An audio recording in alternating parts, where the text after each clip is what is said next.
ናቲ ወዴት ነህ? እናቴን ፍለጋ። እንዴት አንቺ ከእንደዚህ አይነት ክፉ የሆነ ሰው ጋር ትተባበሪያለሽ? ከዚህ በኋላ መቼም ወደ ቤት አንሄድም አይደል? ቤቲ እስካሁን አልመጣችም? አዎ አልመጣችም። ወይኔ ገዝሽ አለሚ እባክሽ ይቅርበኝ። አንቺ ምን አደረግሽ? እንዴት ወጣሽ? ለኔ የሚሰጠኝ መድኃኒት የሚጠጣው ውስጥ ጨምርኩበት። መጀመሪያ ለናቲ እናቱን መኖር ነገርኩት። ከናቲ ጋር ጥሩ ጊዜ ያሳልፍ። ቆይ እኔ ግን ለምንድን ነው መከራ ይበዛው? ለምንድን ነው እንደዚህ አንድ አይነት ነገር የሚከታተለኝ? ገዜ እኔን በጥፊ መታኸኝ? ገና አውለውልሻለሁ። እንዴ ቆይ አንተ የመኖር ፍላጎትን ጨርሰህ ታዲያ ቤቲ ትሞት? አንቺ እንደ ንግስት አንቀባሬ እያኖርኩሽ ነው። አርፈሽ ትቀመጫለሽ? ተቀመጪ። ልጅሽ ዋናሽ ናት። ስለዚህ እሷን እንጠብቃለን። አቶ ገዛኝ እኔ ምንም አይነት ጸብ አልፈልግም። ሰላማዊ ሰው መፈለግ አለመፈለጉ እኔን አይመለከተኝም። ሁለታችንም ትልልቅ ሰዎች ነው። የምንሆነውን ሁሉ በእድሜያችን ቢሆን ጥሩ ነበር። በነገራችን ላይ እሱን ማስቀየም አለበት።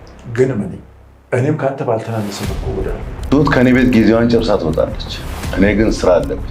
አጨቅጭቀኝ። ጠንቀቅ በል። አንዳንድም የበዛ ኮንፊደንስ ጥሩ አይደለም። አዳር እንዴት ነበር? ጥሩ ነበር። ልጅሽ እንዴት ነው? እኔ ልጅ ስላለኝ አንተ ከአባት ሚስት ጋር አደርክ አይደል? ተጠንቀቂ ትብት። በዚህ ሰዓት ለራስሽና ለልጅሽ ብቻ ነው የምትቆመው። በሂጂ ሁለት አፍ እንዳንሆን። እኔ ግን ክብሬን ከነኩ ነጭም ጥቁርም የፈለገ አይነት ጸጉር ቢኖረዋል። ቆይ በዚህ አይነት ሁኔታ ምን ይዛለኝ ይመስላል? እኔ ኩስታጊን ሱፍ ከነከረባት ለብሽ። አሁን ምን አዲስ ነገር ነው? የእናቱን ጉዳይ ግን አስብበት። የሳመሽ እንዳይገልሽ። እናቱን አግኝቶ የሆነባትን ያወቀ ቀን ግን አንቺንም ባልሽንም ነው የሚጨርሰው። ትሁት እኔ አላማዬ አንቺን ለመጉዳት አይደለም። እኔም አላማዬ አንተን እንጀራ አባት ማድረግ አይደለም። አንቺ በጣም ራስ ወዳድ ነሽ። አንተ ራስህ ራስ ወዳድ ነህ። ቢያንስ እንኳን ይቅርታ ጠይቂኝ። ሲገባ አንተ ይቅርታ ትጠይቃለህ። አንተ ለእኔ ስህተት ሆናል። አባትህ ነው ስህተት። ምንዋችሁ ነው ቤቱን ካውስ ይዘጋችሁት? እንዴት ማለት? አቶ ገዜ እናቱ እንዳልሞተች ናቲ ስላወቀ መልሶ ደግሞ ያሳወቀችው ያው ትሁት ናችና መልሳ እናቱ በትክክል እንደሞተች እንድታሳምነው በሚል ከፍተኛ ማስጠንቀቂያ ተሰጥቷት ነበረ። ትሁት በልጇ መጡባት። በዋናዋ በቃ ልጇን መረጠችና እናትየዋንም አለሜንም ይቅርታ ጠይቃ እናትህ ሞታለች አለችው ለናቲ። ናቲ አላመንም። ከበደው። አባቱ ጋር ሄዶ ለማጣራት ሞከረ። መቃብሩን አሳየው። አላመንም። አበደ የሚለው ቃላት አይገልጸውም። በጣም ጨንቆታል። ትሁት ግን ከብዷታል። በመሃል አንድም ታፈቅረዋለች፣ ሁለትም እናትን ያክል ነገር ጭካኔ፣ ሁለት ጊዜ በደል ከብዷታል። የምታደርገው ግራ ስለገባት ብቻ ነው ይህንን ያለችው። በመጨረሻ ሲከብዳት እንደምንም አንተ በቃ ቤቲን ቅረባት አለችው። እሱም እናቴን አገኛታለሁ ብሎ ጠየቃት። ይህንን ፊት ለፊት መናገር አትችልም ትሁት። በቃ ቤቲን ቅረባት አለችው። በዚያ መሰረት ቤቲን ቀረባት። ከቤቲ ጋር ወጥተው አንድ ሁለት እያሉ ናቸው። ቤቲ በቀጥታ ነው የጠየቀችው። ፈታ እንበል አለችው። ትሁት ቤቲንም መክራታለች። እንዲወድሽ ልታገኘው ከፈለግሽ፣ ላንቺ ልታደርጊው ከፈለግሽ እናቱን ስጪው፣ እናቱ የት እንዳለች ንገሪው ብላታለች። ምክንያቱም ትሁት እናቱ ወይም አለሜ የት እንዳለች ስለማታቅ ነው ይህን ሁሉ ማግባባት እየሰራች ያለችው። ቤቲም በዚህ መሰረት እናቴን እናትህን እነግርሃለሁ፣ ስለ ትሁትም ማወራሃለሁ ብለዋለች። ምክንያቱም ትሁት ልጅ እንዳላት ናቲ ያውቀው ነበር። ይዋደዳሉ። ግን ትሁት ልጅ እንዳላት አልተናገረችም፣ እሱም አልጠየቀም። ግን ቤቲ ይህንን ጥሩ አጋጣሚ ነው ብላ ከትሁት ጋር ለማለየት ይጠቅመኛል ብላ እንደ መደራደሪያ አቅርበዋለች። መጀመሪያ ስለ እናቱ ነገረችው። እናቱ በህይወት እንዳለች ነገረችው። ደስ አለው። ቀጥሎም ትሁት ልጅ እንዳላት ነገረችው። እሱ ከፋው። ለምን? እንዴት ዋሸችኝ? አንደኛ ልጅ መኖሯን ብቻ ሳይሆን የደበቀችው እናት ሞታለች ስለምን አለችኝ ብሎ በጣም በሸቀ። ትሁት እንግዲህ ለራሷ ልጇን ለማትረፍ በሚል ነው ይህንን ያደረገችው። ቤቲ ይህንን አጋጣሚ ተጠቀመችበት በአግባቡ። አንድ ሁለት አሉ። በዚያው ላይ አንድ ሁለቱ ወደ አዳር አደሩ። አቶ ገዜ ይመጣሉ እያለ ይጠብቃል። አልመጡም። የት ሂዶ ነው? ምንድነው የተፈጠረው ይላል። ትሁት ደግሞ አላቅም የሚል ብቻ ነው። ለምን በማያገባሽ እንዳትገቢ የሚል ከሁሉም በዘለለ በቃል በተደጋጋሚ ስለተነገራት በዚህ ውስጥ ጣልቃ መግባት አልፈለገችም። ያየችውን አይቻለ ትላለች። እዛ በዘለለ ዝርዝር ጉዳይ አትገባም። አላቅም ትላለች። የሆነው ይሄ ነው። ሰውየው አቶ ገዜ ቀብረር ያሉት ሽማግሌ በጣም ተናደዋል። እንዴት በዚህ ሰዓት ባለትዳር ሆና አትገባም እስከዚህ ሰዓት ድረስ ውጭ ማደር ጀመረች እያሉ እየተብሰለሰሉ እያሉ ብላክ ሌቭላቸውን 1 2 እያሉ እየጠጡ ግን እዚህ ጋር መገለጽ ያለበት በባለፈው እናቱ እንደሞተች ለማሳመን በሚል አለሜ መጀመሪያ ከነበረች ክፍል አውጥተው ራሳቸው ምኝታ ክፍል አስገብቷቸው ነበር። ቤቴና አቶ ገዜ ክፍል ማለት ነው። እና በዚህን ሰዓት አቶ ገዜ ሊጠጣ ካቀረበው መጠጥ ላይ የእንቅልፍ ኪኒን ጨመረችበት። አለሜ ጎበዝ ሆናለች። አለሜ ንቁ። ስለዚህ አቶ ገዜ በመጠጡ ውስጥ የእንቅልፍ ክኒን ነበርና ያንን ዥው አድርጎ ሲጠጣ በዛው ዥው የሚል እንቅልፍ ወሰደው። አለሜ ተነስታ ትሁት ጋር ሄደች። ትሁት ደነገጠች። ምክንያቱም ከዛን ቀን ጀምሮ ከዛ ክፍል ከወጣ ጀምሮ ትሁት አለሜት እንዳለች አታውቅም ነበር። ተጨንቃ ነበር። ምን አድርጓት ይሆን ምን እያደረጓት ይሆን እያለች ትጨነቅ ነበር። ዛሬ ስላየቻት ደስ አላት።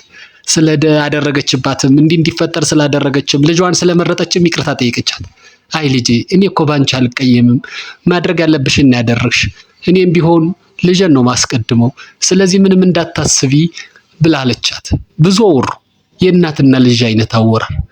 አቶ ገዜም አልተነሱም፣ ቤቲና ናቲም አልተመለሱም። እንደዚህ አደረ። ነጋ። እነ ቤቲም አድረው መጡ። መምጣት አይቀርም። አቶ ገዜም እንግዲህ ጠዋት ወደ ስራ ሄደዋል። አሁን ጠዋት ቤቲ ከመጣች በኋላ ስለ አለሜ ከጠየቀች በኋላ አለሜ ተመልሳ ወደ ክፍሏ ገብታለች። እሺ የአዳሩ ሪፖርት ምን ነበረ ወደሚለው ስንገባ ከናቲ ጋር እንዳደረች ስለ እናቱ በህይወት መኖር እንደነገረችው ነገረቻት። እናቱ በህይወት መኖሯ መንገሯ ደስ ካላት በኋላ ከናቲ ጋር አብሮ ማደሩ ግን አስከፋት። ግን ትሁት ምን ፈልጋ ነበር? አብረሽ ወደሪ ቅረቢው እሷንም እሱንም ካለች በኋላ ምንድነው ሱሪያ ሳውሱ አትቀመጡበት ማለት ለምን ከፋት? አለቀሰችም ከመከፋትም በላይ ትሁት። ለምን? ናቲና ወደዋለች አፍቅሯለች መሰለኝ። የሆነው ይሄ ነው። በቃ በመጨረሻ አቶ ገዜ ሲናደድ የነበረውን ውስጣዊውን በአካላዊ ገለጸው። በጥፊ ወለወላት። እኔን መታኝ አንተ አለችው። አዎ አንቺ እኮ ባለትዳር ነሽ። ስሚ ምን አስበሽ ነው ውጥሽ ያደርሽው ሲላት ሳታስበውም ቢሆን ትንሽ ፈገግ የሚያደርግም ግን ውስጣዊም እውነት የተቀላቀለበት ንግግር ነገረችው። አንተ እድሜህን ጨረስክና እኔ እዚህ ታስሬ ልሙትልህ እንዴ? ወጣትነቴን አልጠቀምበት ፈታ ዘና ፈርከስ ፈሰስ አልበል አለችው። ስም ይሄንን አውቀሽ ነው መሆን የነበረበት መጀመሪያ። ምን የተቀየረ ነገር አለ? እንደ ንግስት ነው እያኖርኩሻለሁ። አርፈሽ ካልተቀመጥሽ ብሎ እጇን አፈፍ አድርጎ ወስዶ ቤት ውስጥ ቁልፍ። አቤት ጉድ አቤት ጉድ። ትሁት ደግሞ በዚህ ላይ ትሁት የሰማችውን ነገር ከናቲ ጋር አብራ ማደሯን ቤቲ ከነገረቻት በኋላ ስሜቱን ልትቋቋም አልችልም። አልቅሳም ሊወጣላትም አልቻለም። የግድ አባባን ማግኘት አለባት። አባባ ተመልሷል። አባባን ካገኘችው በኋላ ምንድነው ግን እኔ ችግር በሄድኩበት ሁሉ የሚከተለኝ ምንድነው እያለች ስትነፋረቅበት አባባም እያዝናናት ነው። ይኸውልሽ በየቤቱ ብዙ ነገር አለ ያልተገለጠ፣ ግን ገብተሽ ስታየው ደሞም ሰኑ ስትሆኚ ነው ይሄንን የምታስተውየው። አይዞሽ ያልፋል ሁሉም ነገር እያላት ነው። ግን አሁን መረረኝ እዚያ ቤት መውጣት አለብኝ እያለችው ነው። ለማስወጣት እቅድ ይዘዋል።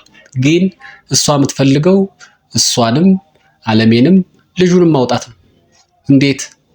አባባ እየተናገሩ ናቸው። ሁሉን በአንድ ጊዜ ማግኘትም ማጣትም አይቻልም። ስለዚህ መቅደም ያለበትን እናስቀድም ብለዋል። ግን አንድ ነገር ላይ እርግጠኛ ናቸው። ትሁት እዚያ ቤት መቀጠል የለባትም። እንዴት ሊያስወጣት ይችላሉ የሚለውን አባባ አንድ እድል ሞክራለሁ ብለዋል። ቀጥታ አቶ ገዜ ጋር ሄዱ። አቶ ገዜ እንደምን አሉ? ትሁት ልጇን አፍቃታለች፣ ወደ ሀገሯ መሄድ ትፈልጋለች እና ውሉ እንዲቋረጥ እፈልጋለሁ ሲል አቶ ገዜ በሸቀ። እኔ ገዜ ይህ ስራ እያለብኝ ቤት ውስጥ አረረ መረረ ወጥ አስቤዛ አለቀ እያልኩ መጨነቅ የለብኝም። ለዛ ነው ረጅም ኮንትራት ወስጄ ሰራተኛ የሚቀጥረው። ቁጥሯን ውሏን ሳጨርስ ወዴትም ንቅንቅ አትልም ማለት። አባባ ግን አስጠነቀቁት ነው አሾሞሩበት። አቶ ገዜ እኔ ጠብ አልወድም፣ ግን ቢሆን እንደ እድሜያችን ነገሩን በንግግር ብንፈታው ጥሩ ነበር። እምቢ ካል ግን ያው ምላሽ ጠብቅ፣ በቀሉ እርምጃው የከፋ ነው የሚሆነው። እንግዲህ እንደገባኝ ትሁት እዚያ ቤት እንዳትወጣ ያ ቤት የሆነ ሚስጥር አለው። እሷ ከወጣችም ሚስጥሩ ለሌላ ሰው ይተላለፋል በሚል ፍራቻ ይሆናል። ግን ይህ ነገር ጥሩ አይደለም። ኦቨር አክት አታደርግ። አንዳንዴ ኦቨር ኮንፊደንስ ጉድ ይሰራል አሉት። አባባ ነገራቸው ከባድ ነው። ገዜም ወዲያው ነው የተረዳቸው። አንገታቸውን ነቀነቀ። ገዜ አንገቱን ነቅንቋል። እውነት እኮ ነው ይሄ ነገር እያለ ነው። እሺ ቤቴ ተዘግቶባታል። ናቲ ደወለ። ቤት መጥቶ ሲቆፈቆፍ ቢከፍትለት ጠፋ። ምክንያቱም ትሁት አባባ ጋር ሄዳለች። ቤቴ ደግሞ በር ተቆልፎባታል። ደወለላት። ስለማታው አወሩ። እሱ ባደረገው ነገር እንዳፈረ፣ እሷ ግን በጣም ደስተኛ እንደሆነች ተነጋገሩ። መጥቼ ነበር የሚከፍትልኝ አጣሁ አላት። አዎ ማንም የሚከፍትልህ የለም። በቃ ትሁት ስትመጣ መጠበቅ አለብህ። ምክንያቱም እኔ በር ዘግቶ ቆልፎብኛል አለችው። ሰማት። በቃ ትሁት ስትመጣ ለመገናኘት ቀጠሮ ይዘው ተለያዩ። እዚህ ደርሷል። እንግዲህ ናቲም ከተመለሰ በኋላ ትሁት ልጅ እንዳላት ስላወቀ ስለ ልጇ ጠየቀት። እሷም ስላዳሩ ጠየቀችና ትንሽ ተነጋገሩ፣ ተነጃጀሱ ወደሚለው እንቀይረው። በመሀል እንግዲህ አባትየው ስራው ውሎ መጣ። ቤቲም አንድ ቀን ተዘግቶባት ዋለች። ከእስር ቤት ተፈታሽ ነው። ትሁትና ቤቲ ቁም ነገር ወሩ። ትሁት መከረቻት።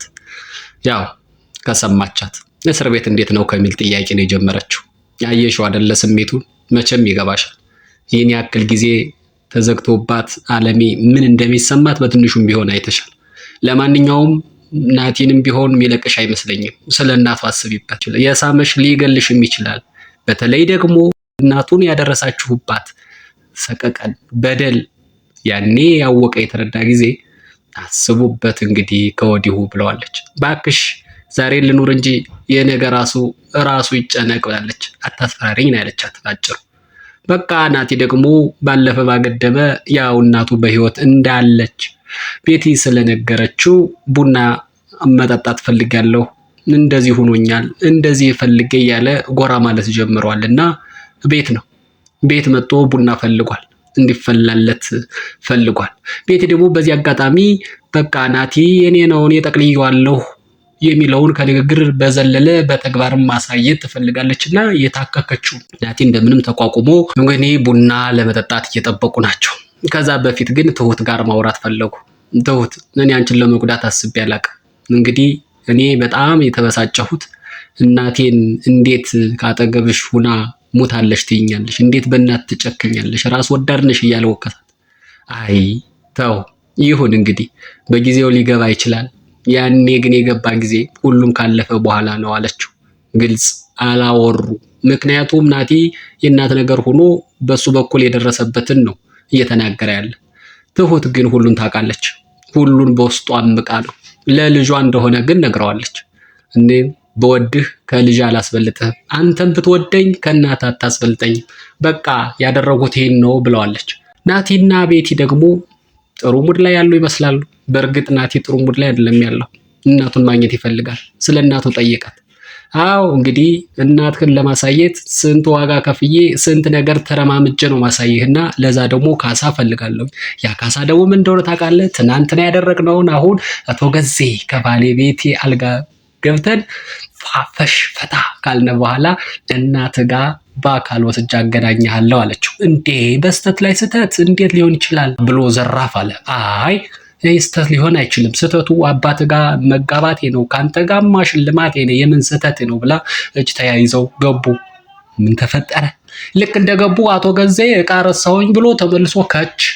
ትሁት ጨነቃት፣ ብርክ አላት። ቅቤ አንጣሪዋን ትቶ ጎመን በቀንጣሿን ምች መታት ነው የሚባለው። እንደዛ አይነት ነገር ነው ያደረጉት ቤቲና ናቲ ሳይፈሩ። በእርግጥ እነሱ አላዩም። ትሁት ግን ተርበተበተች። ምን ሆነሻል ይላል። እሷ ግን መናገር አልቻለችም። አቶ ገዜ ቀጥታ ወደ ክፍል ገቡ። እንግዲህ ክፍሎቸው ወይም አልጋቸው ጋር ሲሄዱ ቤቲና ናቲ መርፌና ክር ሆነው ሲያገኟቸው ምን ሊሉ እንደሚችሉ እንግዲህ መገመት ከባድ ነው። ሽጉጥ ይዘው ይሆን? እሱን ነው እያሰፉ ያለው። ምን ይፈጠር ይሆን የሚለውን በሚቀጥለው ነው የምናየው። ዛሬ ከዚህ ላይ አበቃ። በቃ ይመቻችሁ። ሌላ ምንም አንል። ባይ ባይ።